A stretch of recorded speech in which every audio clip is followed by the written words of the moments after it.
Բնությունը ժպտում է։ Օգոստոսի 17 Կգամ անպայման,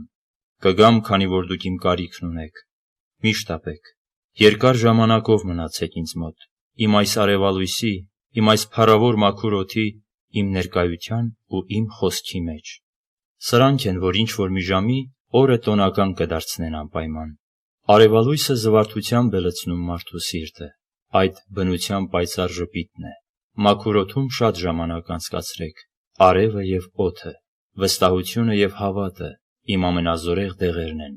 Վստահությունը հոգու արյունն է, այդ նշանակում է պարուրել անձը աստվածային հոգով։ Հավատը աստվածային հոգու հեղումն է մարդու հոգու մեջ։ Միտքը, հոգին ու մարմինը վերակազդուրման մշտական կարիքն ունեն։ Թող բարով գա, ասեք իմ առանձնահատուկ վերաբերմունքին, որ ունեմ ձեր երկուսի նկատմամբ, մոտեցեք ինձ։ Հաճախ է բնությունը դառնում իմ սպեղանին հոգնած հոգիների ու սպառված մարմինների համար։